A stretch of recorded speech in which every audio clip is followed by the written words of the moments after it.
Ok, continuamos con la definición de las 5 esferas de gobierno. La semana pasada vimos el autogobierno y hoy vamos a la segunda esfera de gobierno, que es la familia, la esfera de gobierno en la familia. Se dice tanto de la familia y que es cierto, la importancia de la familia, así que prestemos atención ahora a lo que voy a leer y a lo que voy a decir y usemos el raciocinio. Fíjense, una de las formas más fáciles del enemigo de engañar es ilustrada en la parábola del sembrador, cuando dice que el sembrador tiró la semilla, pero que cayó cerca del camino. Y al estar cerca del camino, la gente se confunde porque va paralela, teniendo la misma visión y todo, pero llega un momento en que un lado choca, ya no puede seguir y el otro sí. Lo mismo es entonces con estas lecciones de los derechos. Llamarle derecho a algo que no es derecho es una de las formas de quitarnos nuestra responsabilidad. Por eso entonces, de las 3 cosas que voy a mencionar como responsabilidades de la familia, el título que yo le pongo a esta parte es los derechos y la responsabilidad de la familia. Y pongo primero la responsabilidad antes que los derechos. ¿Por qué? Porque cuando se enseña derechos, la gente está expectando, ¿verdad? Un derecho, ¿qué es un derecho? En pláticas anteriores dije esta definición, creo que es la mejor, así que se la repito y usted aprovéchela, tómela para usted. Un derecho es un reclamo justo de una promesa dada. ¿Qué significa eso? Que alguien nos promete algo, nos ofrece algo. Entonces es nuestro derecho justo reclamar que se nos dé lo que se nos prometió. Eso conlleva otros elementos que también tienen que ser obvios. Que el que promete tiene la capacidad de cumplir lo que está prometiendo. Tiene la capacidad legítima de cumplir lo que está prometiendo. Un padre le promete a su hijo. Un jefe le promete a su empleado. ¿Verdad? El que tiene la capacidad para cumplir lo prometido es el que promete. Y si tiene la capacidad y lo promete, entonces es un derecho, es un reclamo justo el derecho. Bien, entonces ahora aquí comencemos con la educación, que es la responsabilidad número 1 de la familia. ¿Por qué? Porque el enemigo número 1 es la ignorancia, el desconocimiento de la verdad y en este caso de los principios y de las leyes y las normas del Creador. Entonces, si esa es la causa número 1 de que el pueblo sea llevado cautivo y perezca, la solución número 1 es la enseñanza. Por eso el Señor resucitado encargó a su iglesia ir y hacer discípulos. Considera al gobierno, considera a la nación discípulos. Ir y hacer discípulos a todas las naciones que enseñándoles todo lo que yo os he enseñado, todo lo que yo os he mandado. Ven, entonces aquí está, y la primera responsabilidad de la familia, de la institución familia, es el gobierno familiar. Y la primera responsabilidad es la educación. Ahora note que estoy diciendo la primera responsabilidad. Razone usted, ¿la educación es un derecho o es una responsabilidad? El hecho de que estén poniéndolo todo como derecho, no lo hace derecho. El derecho a una educación, el derecho, no es un derecho. A ver, ¿quién está prometiendo enseñar? ¿Quién está diciendo, prometo que les voy a enseñar a todos para que todos tengamos el derecho de reclamar enseñanza, dame enseñanza? ¿Quién lo está prometiendo? Nadie, nadie. Dios delegó a la familia la responsabilidad de educar a los hijos. Dice, le leo unos 2 textos nada más y luego regreso con el concepto de obligación o responsabilidad y de derecho. Dice en Deuteronomio 4, versículo 9, antes bien, ya ha dicho todas estas leyes que yo os he enseñado, ¿ver? Y luego continúa diciendo, antes bien, las enseñarás a tus hijos y a los hijos de tus hijos. ¿A quién le está diciendo Dios que tiene la responsabilidad de enseñar a los hijos y a los hijos de los hijos, o sea, a los nietos? Capten eso. Los padres tenemos ante Dios responsabilidad de la educación, no solo de nuestros hijos, sino que también de nuestros nietos. Pero ahí entra un problema, porque los nietos ya no son responsabilidad nuestra, porque son responsabilidad de nuestros hijos que se han convertido en padres. 100% de acuerdo. Pero aunque ya no tenemos autoridad sobre nuestros hijos, y en este caso sobre los nietos, tenemos sobre los nietos la autoridad que nuestros hijos nos permitan tener, porque ahora ellos son los responsables. Nosotros éramos los responsables de nuestros hijos. Mientras estuvieron bajo nuestro techo, eran menores de edad y estaban bajo nuestra autoridad, tenían que obedecernos y era nuestra responsabilidad. Ahora ya grandes, se casan, tienen su propia familia, ya no están bajo nuestra autoridad, tampoco son nuestra responsabilidad.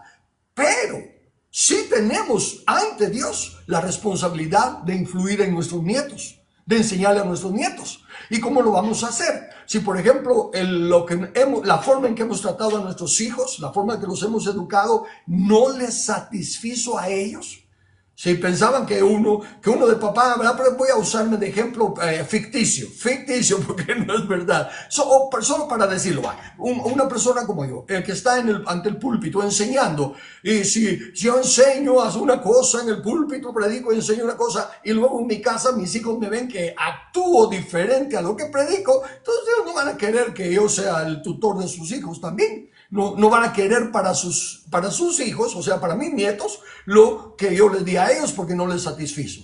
Pero si ellos ya son adultos y confían que la educación que les dio sus padres fue lo correcto, lo ético, lo moral, entonces no van a tener ningún inconveniente en dejarnos influir en nuestros nietos también. Por eso es que es sumamente importante cuál es nuestra actitud y nuestro carácter cuando enseñamos a los hijos. Bueno, pero una vez más, a quien Dios está dando la responsabilidad de educar a los hijos es a los padres. Dice claramente en Proverbios 22:6, instruye al niño en su camino.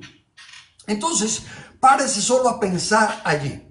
Fíjese, mire ahorita en este tiempo específico aquí en Guatemala, mire la huelga que hay ante los maestros reclamándole a este gobierno falso la enseñanza que le quieren dar a nuestros niños, y estamos las marchas y las manifestaciones con nuestros niños, no se metan. Mire, todo eso no debiera de darse. ¿En qué sentido? El gobierno civil no tiene permiso ni autoridad de meterse con nuestros hijos. Pero la Constitución dice, la Constitución es un documento que hicieron unos hombres conforme a su gusto. Y nosotros, el soberano pueblo, que no queremos que toquen a nuestros hijos, porque es nuestra responsabilidad, también tenemos el derecho, ahí sí. Conforme Dios da responsabilidad, también da autoridad. Y como Dios nos está reclamando a nosotros la responsabilidad de educar a nuestros hijos, nos da la autoridad también para hacerlo. Y para resistir a cualquier otra ente o persona que quiera quitarnos de nuestra responsabilidad. El gobierno civil no tiene derecho de educar a nuestros hijos. Ya más adelante hablaremos de los beneficios que puede haber cuando en un gobierno justo, bajo las leyes justas del maestro, sí podemos nosotros acreditar a maestros para que le enseñen a nuestros hijos. Es otra cosa. La acreditación de maestros no la tiene que dar el gobierno civil. No la tiene que dar ninguno de los gobernantes. La acreditación de maestros la tenemos que dar los padres, porque nosotros somos los responsables ante Dios. Y supónganse que se pone de acuerdo todo el ejecutivo, el legislativo y el judicial, y dicen, sí, les vamos a enseñar a los niños que pueden cambiarse a niñas y que pueden creerse leones y que pueden creerse osos y todo lo demás. Y nos vamos a quedar de brazos cruzados porque es la ley. No, esa no es la ley. Esa es una partida de traidores a la patria, falsos, que tienen que catalogarse por lo que son, enemigos. Y estar dispuestos nosotros, si es necesario, como la letra del himno, a vencer o a morir. Pero no sencillamente, qué desgracia, y dejar que nos vayan a meter en esa esclavitud. El gobierno civil no tiene ni el permiso de Dios ni el de los padres, legítimamente, porque la responsabilidad del Creador nos es dada a los padres. Por eso va a poner el canto, la soberanía es nuestra. No es de pedirle favor al gobierno, es de ir y demandar. Miren, en lugar de perder el tiempo, y mucho menos, amados patriotas que salen a bloquear las calles para llamar la atención al gobierno, ¿no se dan cuenta que le están sirviendo a ese corrupto? Porque ellos lo que quieren es paralizar el negocio. Ellos lo que quieren es que Guatemala se venga en bancarrota, porque ese es el sistema del comunismo. Desgraciar a la patria para que ante el hambre acepten cualquier cosa. En lugar de todo eso, lo que hay que hacer es unirnos conscientemente, buscar gentes tranquilas, que no sean de carácter colérico como algunos que ustedes conocen, y sencillamente plantearle al gobierno. Miren, y lo que tenemos que hacer es unirnos en firmas. Yo sé que es lindo cuando se llenó el palacio, enfrente del palacio con todas las familias, y que toda la sexta estaba llena. Participamos en eso, fue maravilloso, y manifestamos que éramos unos defensores de la familia. Pero no todos pueden, pero sí, saben que podemos organizarnos tranquila y en paz por medio de métodos que, tomando todo el listado del Tribunal Supremo Electoral. A todos nos mandan nuestra tarjetita en la que dice que nos toca en tal lugar, en la mesa tal, en el libro tal. Ahí está todos los datos, y todos tenemos que recibir uno de esos. Luego agarramos nosotros ese mismo dato que el tribunal nos da, y ahí ponemos nuestro DPI y decimos, ¿verdad? Yo estoy de acuerdo con nombrar a los señores tales y tales y tales para que nos representen. Y luego ese grupo, si podemos ir un grupo grande y representados, llegarle a decir a la ministra de Educación, rompan esos libros, no se les ocurra volver a poner esas cosas. Y si empiezan a sacar la ley, esto y lo otro, ellos no tienen ley. Ellos no tienen autoridad, la que tienen es la que nosotros delegamos. Y si nosotros como pueblo decimos, les dimos autoridad injustamente, bajo fraude, pero ellos dicen que les dimos autoridad. Les dimos autoridad, pero ahora que ya vemos el fruto, que ya vemos que son una partida de mentirosos, tramposos, hipócritas, les quitamos la autoridad que les dimos, los despedimos, ya no son nuestros empleados. Y si el ministro de la Defensa no reconoce que se establece el gobierno, el poder del gobierno militar para defensa del pueblo, y si él se convierte en un traidor vendido, a él también hay que considerarlo enemigo y pedirle a los demás militares que ellos defiendan el honor de la milicia y que agarren a ese sinvergüenza y le quiten el título y todo y lo metan preso. Pero nadie tiene derecho de decirnos cómo educar a los hijos, porque el Creador a quien le va a pedir cuentas es a nosotros, los padres. Y así como nos da la obligación, nos da la autoridad. Tenemos el derecho, los padres, de reclamarle al gobierno civil y a cualquier ente internacional, Naciones Unidas, lo que sean, que se vayan a la punta, porque la responsabilidad de educar a los hijos es nuestra. Ok, entonces no caigamos en el error de llamarle derecho. La educación no es un derecho. La educación es una responsabilidad. Los derechos, por así decirlos, pues ok, yo tenía el derecho de que me regalaran esto y no me lo regalaron, pues ok, pues no me lo regalaron, ¿verdad? Me quedé sin el derecho, pero ¿qué? Estoy libre. Pero si es una responsabilidad, no hay tales. Dios nos va a juzgar a cada uno. Cada quien dará a Dios cuenta de sí ante Dios. ¿Y por qué nos va a reclamar Él? Pues de nuestras responsabilidades, no de nuestros derechos.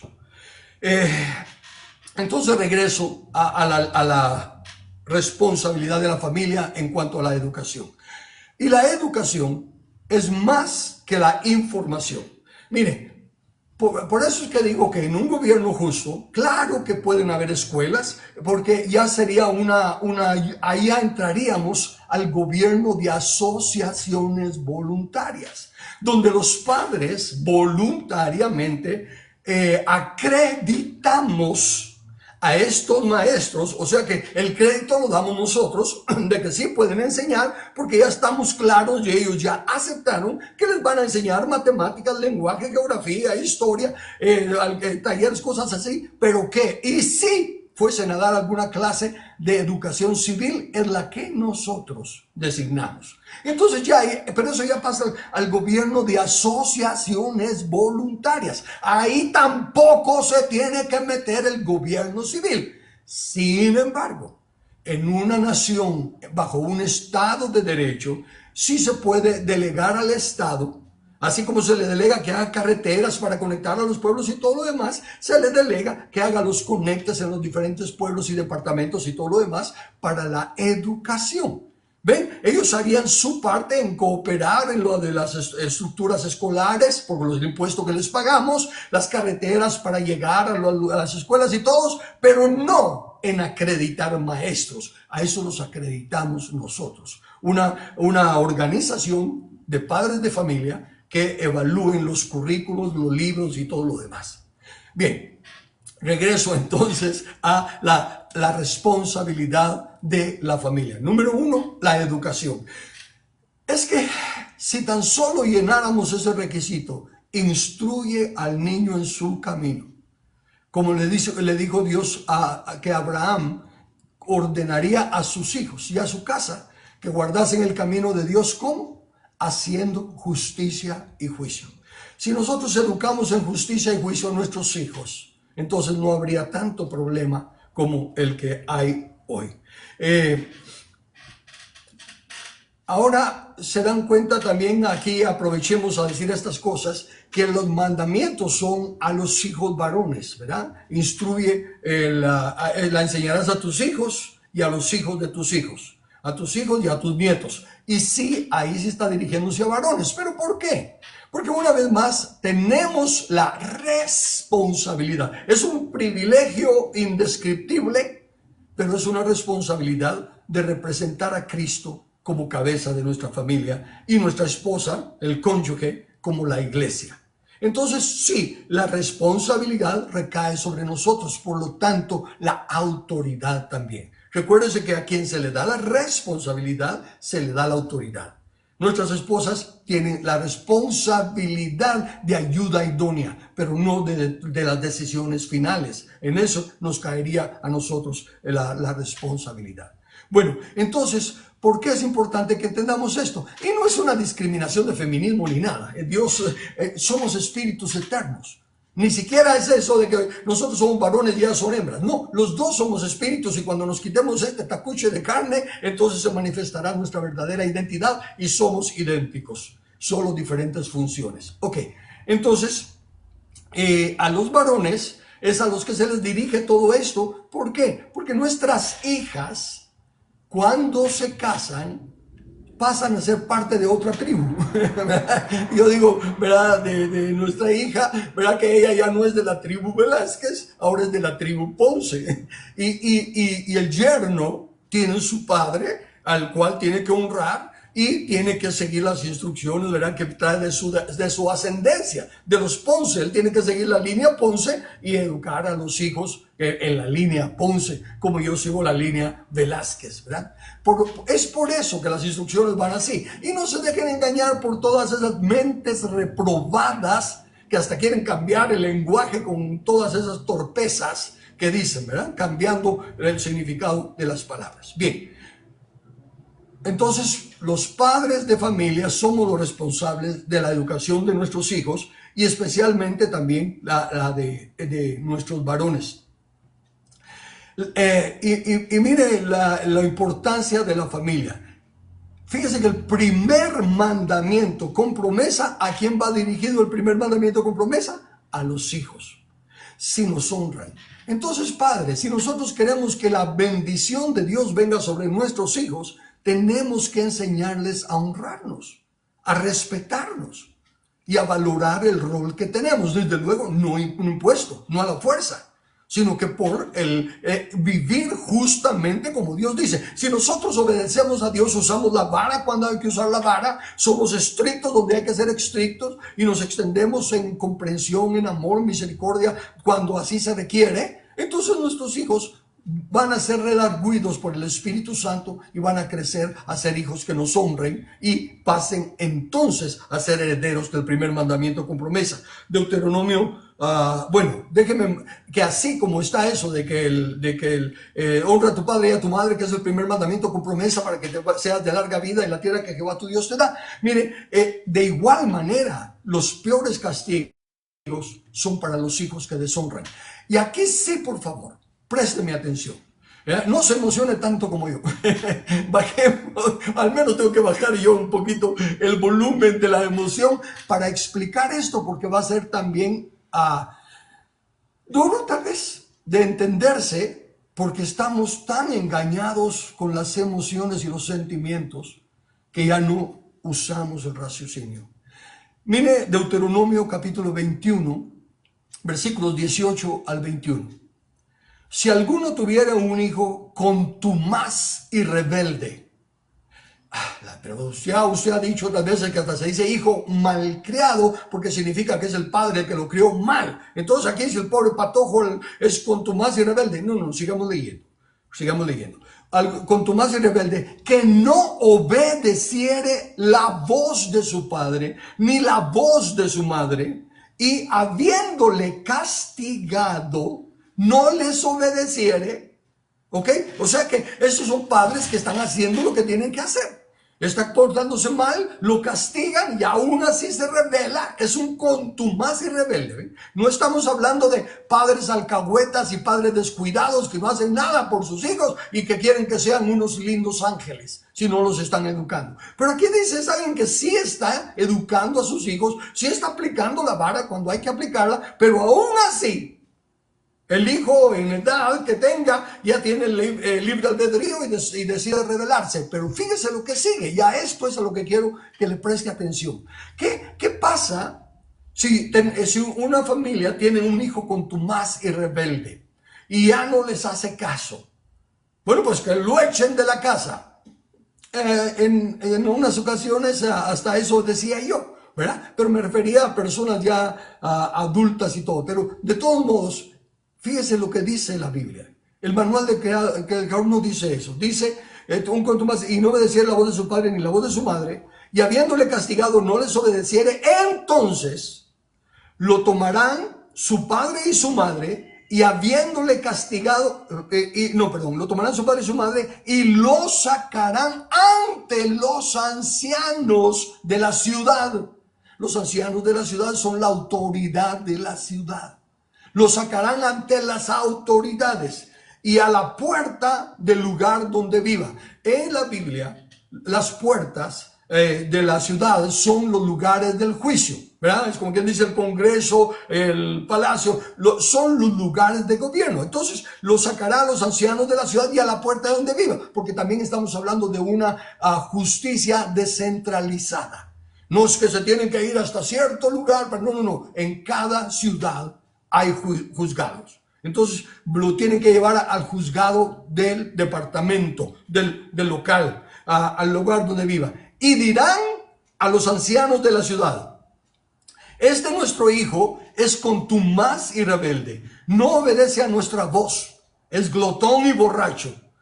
Y si alguno tuviera, y borracho, y habiéndole, es que me escribí 2 veces lo mismo. Entonces, habiéndole, lo llevarán ante los ancianos, lo van a declarar, es contumaz y rebelde y es borracho y no nos obedece. Entonces, todos los hombres de su ciudad lo apedrearán y morirá. Así quitarás el mal de en medio de ti y todo Israel oirá. Y a propósito, me salté la parte en la que dice que los primeros en tirar la piedra son los padres. Y lo matarán a pedradas y así quitarás el mal de en medio de ti y todo Israel oirá y temerá.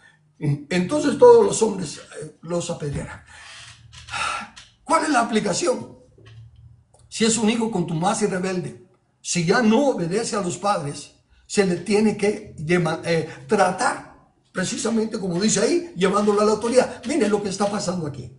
Si los padres, y tristemente es una historia que se repite y se repite, padres que saben que sus hijos son unos mareros, son unos malvados, son unos que roban y matan, pero son sus hijitos, es sangre de su sangre y todo el emocionalismo, pero no se dan cuenta que ese hijo está matando a un montón o dañando a hijos de padres inocentes y a hijos inocentes que sí están tratando de vivir bien.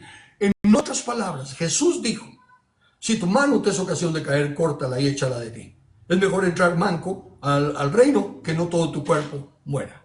Si tu ojo te es ocasión de caer, arráncalo. Es mejor entrar ciego con un solo ojo y no que todo tu cuerpo se muera. Entonces, al pensar en la nación, un hijo contumaz y rebelde es un peligro para toda la nación, para las demás familias y padres responsables. Por eso es importante educar a nuestros hijos desde niños. Por eso es importante enseñarles a obedecer desde niños, para que no pasen estas cosas. Pero si pasan, entonces los padres tienen la responsabilidad de decir, miren, no podemos controlarlo, y antes de que vaya y mate a alguien, y antes de que vaya y dañe a alguien inocente, señores del gobierno, este tiene que irse a la cárcel. Si es asunto de cárcel, en aquel entonces sería una vez de matarlo. Pero ahora en nuestros días está la cárcel y la oportunidad de restauración si no ha cometido asesinatos, si no ha cometido crímenes que son condenados con la pena capital. Padres de familia, por favor entiendan, si sus hijos, si ustedes no están educando bien a sus hijos, esos mareros que andan ahí, tienen padres, tuvieron padres. Ay, sí, pero la situación está tan mala. Es basura. Esté la situación como esté, padres pueden educar a sus hijos bien. Los pueden educar en cualquier momento. Porque cuando todo está bien, entonces ¿por qué hay malos? Porque sigue siendo una cosa individual y personal. Entonces es sumamente importante que nosotros, por eso es que todos esos mentes depravadas y reprobadas que se creen monos, aunque realmente están más cerca de ser monos como bestias que son, que no usan el raciocinio y andan llevando a los niños y todo, esos debieran de ser declarados como violadores de los niños, porque no los estarán violando físicamente, pero los están violando mentalmente.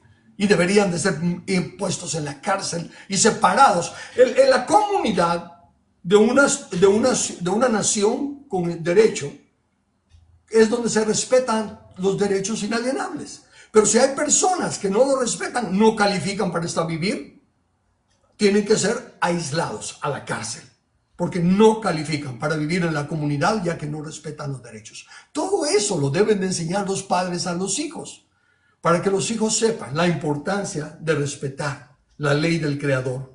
Y que aunque aparentemente los otros se diviertan más y tengan más y todo lo demás, es solo temporal. Van a estar por la eternidad en tormento, un tormento eterno.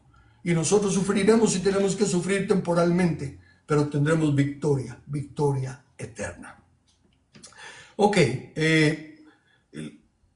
así por eso, como los hijos contumaces y rebeldes hay que matarlos, fíjense que aún se nos pone el ejemplo de un sacerdote, ¿verdad? En el contexto de Israel era de las máximas autoridades eclesiásticas, y ya tenía sus dos hijos que también eran sacerdotes, ¿verdad? Que eran levitas y eran pecadores.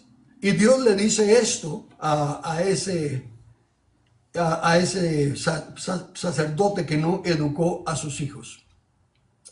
Y dijo Jehová a Salomón, por cuanto... estoy saltándome. Esto es lo que le dice a Samuel, que le vaya a decir al sacerdote, y le dice, y le mostraré que yo juzgaré a su casa para siempre. Dios va a juzgar la casa de este sacerdote para siempre. O sea, esa casa va a estar condenada para siempre. ¿Y por qué? ¿Cuál fue el pecadote que cometió? Adulteró, se robó el dinero, las ofrendas. ¿Qué hizo para que Dios lo quite así? Y dice, para siempre, por la iniquidad que él sabe. La palabra iniquidad básicamente es actuar mal a sabiendas de que se está actuando mal, que se está haciendo uno su propia voluntad. por la iniquidad que él sabe, porque sus hijos han blasfemado a Dios y él no los ha estorbado. Ya eran adultos. Él podía lavarse las manos y decir, ya son adultos, cierto, pero son sacerdotes. Seguían bajo su autoridad ministerial y no los estorbó. No fue que no los cambió, pero no los estorbó. Se hizo de la vista gorda, ¿verdad? Y por lo tanto Dios lo va a castigar eternamente y para siempre. Por el otro lado, a los hijos que son creados en la disciplina del Señor, por ejemplo, Salomón falló, pero Dios le dijo, por amor a David tu padre, por amor a David tu padre, no voy a castigarte a la nación en tus días, pero en tu hijo sí la castigaré. Por amor a David tu padre. La Sunamita también, una mujer temerosa de Dios, y acatando la voz del profeta se fue cuando le dijo que iba a haber una hambruna y todo lo demás, y regresó. Y Noemí que se fue con su esposo, siguiendo a su esposo, tuvieron 2 hijos, se murió el esposo, se murieron los hijos, se regresa ella viuda con su nuera, y por esta ley que vamos a ver adelante de la propiedad, ella pudo recuperarlo todo. Bueno, me voy de una vez al de la propiedad. Ya en lo de la educación, entonces, por favor, la educación es responsabilidad de los padres. No es de estarnos lamentando de los libros cochinos y asquerosos que hay. Es de tranquilamente unirnos, empezar a conseguir firmas. Nosotros, los padres de familia abajo firmantes, estamos en contra de esa enseñanza, no la aprobamos para nuestros hijos y demandamos de los maestros o maestras que quieran todavía seguir funcionando como maestros que rehúsen enseñarle a nuestros hijos esas cosas. El maestro que lo haga, nosotros lo despedimos y que el gobierno no nos importa un comino y lo quitamos. Pero todos los abajo firmantes no damos permiso. Y estar dispuestos a levantarnos y defender nuestra soberanía. No solo marchas, no solo estar hablando. Algunos me invitan y yo ya no voy. Porque para llegar a oír lo mal que estamos y lo mal que estamos, la verdad yo ya no quiero. Yo lo que quiero es hagamos algo ya. Y ustedes líderes de varios grupos que hay, por favor, únanse. No siga cada quien trabajando por su lado. Así solo nos dividimos. Únanse. No quieran ser el trayecto de la película. No quieran el aplauso del pueblo. Quieran la aprobación de Dios. Hagan lo que saben hacer, aunque otro se lleve el aplauso. A mí no me importa quién se lleve el aplauso de los hombres. Yo quiero ser aprobado por Dios. Es lo único que me interesa. Por eso coopero con todo el que pida mi cooperación, pero para hacer algo conforme a la verdad de la palabra de Dios. ¿Ok? La segunda responsabilidad de los padres es la propiedad, pero no solo la propiedad material, no solo tener una casa y esto y lo otro. El punto es este: el único dueño de todo es Dios. Ninguno de nosotros es dueño de nada, porque aún nosotros mismos fuimos comprados por precio y le pertenecemos a Dios. Entonces, lo que nosotros somos mayordomos de lo que Él nos permite administrar. Y la propiedad, como es toda de Dios, nuestros hijos no son nuestra propiedad, son la encomienda que Dios ha puesto en nuestras manos para que nosotros los encaminemos por los caminos de Dios, pero son propiedad de Dios. Por eso es que tenemos que enseñarles los caminos de Dios. El camino de Dios, no el nuestro. No es que hagamos de nuestros hijos lo que nosotros deseamos. Yo quiero un hijo doctor, yo quiero un hijo abogado, yo quiero un hijo futbolista, yo quiero un hijo cantante. No. Es lo que Dios quiere. Y para estar seguros que lo estamos guiando en el buen camino, primero tenemos que enseñarle los principios ético-morales de la palabra de Dios. Primero tenemos que enseñarle justicia y juicio. Y entonces se evidenciará los dones que Dios haya puesto en ese hijo, en esa hija. Y nuestra responsabilidad será educarlo en su camino, en el que Dios le dio. Lo llamó para hacer esto y nosotros apoyarle para que salga adelante en esa función. Entonces, propiedad. Hay unos dichos muy lindos aquí que me voy a adelantar a mis notas para poder tocar el tema de eso. Sí, este es John Locke, creo que es, sí, John Locke, dice, la tierra, la mercadería o el dinero de un hombre es llamado su propiedad. La tierra, la mercadería o el dinero de un hombre es llamado su propiedad. Pero el hombre tiene propiedad en sus opiniones, en la libre comunicación de ellas. Tiene una propiedad de valor peculiar en sus opiniones religiosas y en la profesión o práctica dictada por ellas. Tiene igual propiedad en el libre uso de sus facultades y en la libertad de elegir los objetos en los cuales emplearlas. En resumen, como se dice que el hombre tiene derecho a su propiedad, igualmente se puede decir que tiene propiedad en sus derechos. Mis derechos inalienables son mi propiedad. Y uno de esos derechos inalienables precisamente es la propiedad. ¿Ven? Entonces, uno más, para que sean las palabras de hombres que han dejado un testimonio jurídico cristiano lindo, que no se puede dudar de que vivieron lo que enseñaron, hacedores de la palabra. Este otro, James Madison, él presenta una lista de los conceptos cristianos de por qué se estableció el gobierno que se estableció en Estados Unidos y todo, pero él dice esto: la conciencia es la más grande de todas las propiedades, siendo el ejercicio de ella, o sea, de la conciencia, un derecho natural e inalienable. Por eso es que tenemos que proteger la conciencia de nuestros hijos, de nuestros niños. ¿Por qué vienen con una conciencia pura? Y nosotros tenemos que mantenerla así. Por eso es que no les debemos dejar pasar cosas que son malas, pero que cuando las hacen nuestros hijos se miran tan graciosas, tan y nos reímos. No, ahí estamos ya fallando. Tenemos que enseñarles cuando su conciencia es tierna, que hacen algo que se ve chistoso, pero fue malo. No. No gritarles, no hacer un relajo tremendo, pero mantener su seriedad. No. Eso no se hace. Para que se mantenga su conciencia limpia. No se rían de las cosas malas que hacen sus hijos, pero porque son niños parecen inocentes. Es responsabilidad de los padres velar por esa propiedad de sus hijos, la conciencia limpia. Y la tercera cosa, estoy yendo un poquito rápido en esto, pero en lo de la propiedad, por favor, la propiedad no le pertenece al gobierno civil. Las cosas que el gobierno civil tiene, ¿verdad? Los lugares de la casa presidencial, el Congreso, etcétera, son cosas que se les delega para su ejercicio.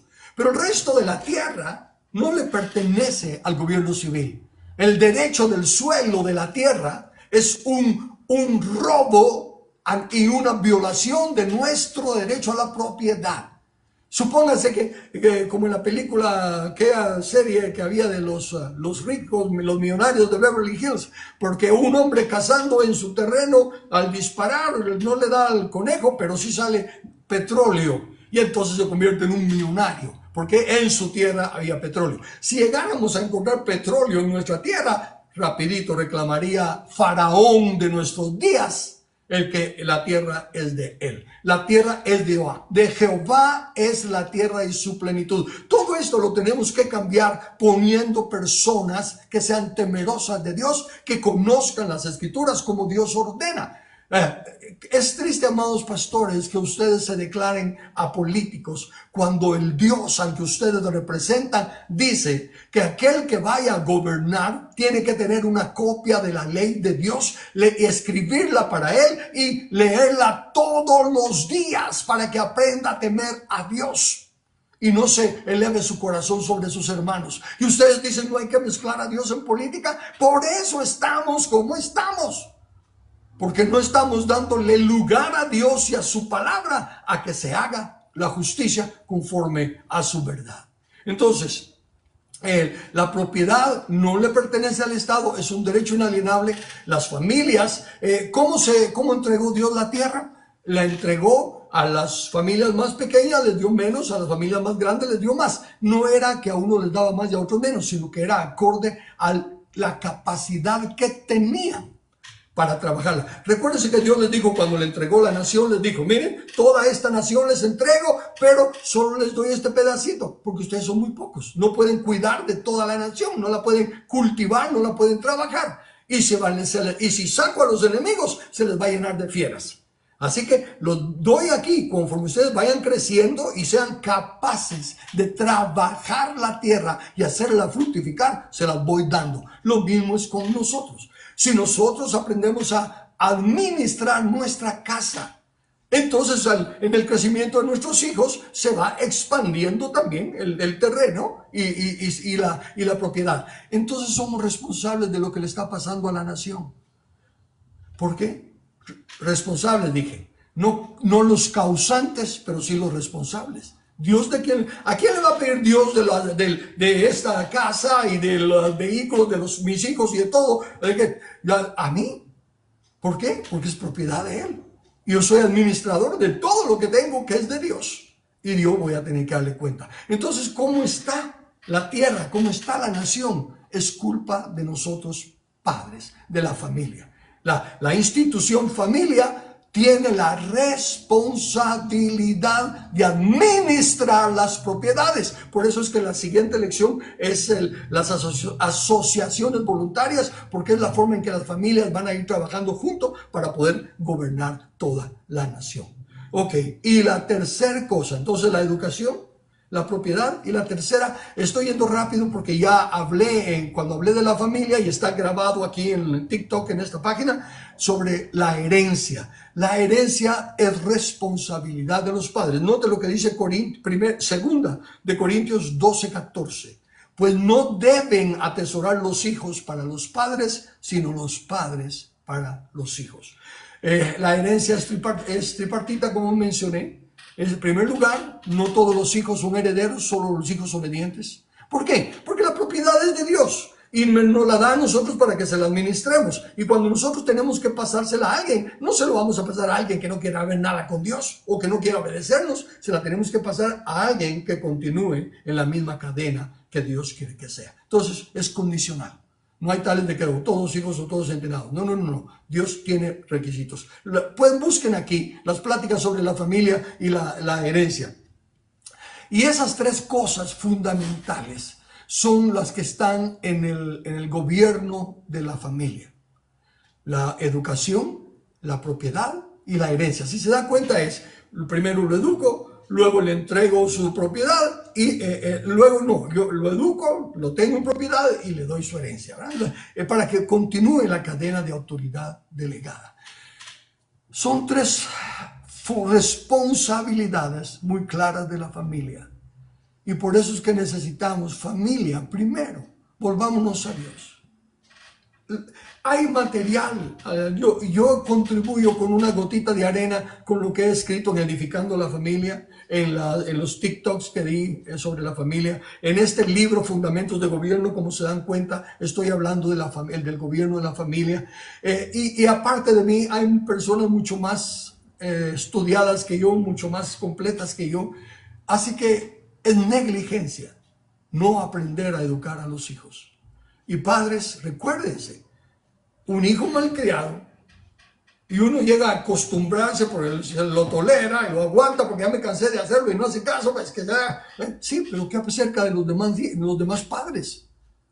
¿Qué acerca de los demás hijos? Es como que fuera yo al cine con un hijo gritón, ¿verdad? Y todo, y en medio de la película empieza a hacer un tremendo relajo. ¿Qué creen ustedes que diría la audiencia en el cine? Bien, entonces tenemos que darnos cuenta. No es de que simplemente yo lo tolero. Y si lo tolera, le pasa la de Isaí, que lo toleró a sus hijos. Y Dios dijo, por eso voy a destruir tu casa para siempre. Se acabó tu descendencia. Ya no sigues adelante. Y lo dejo ahí. Si hay alguna pregunta o algún comentario, pues este es el momento de hablarlo.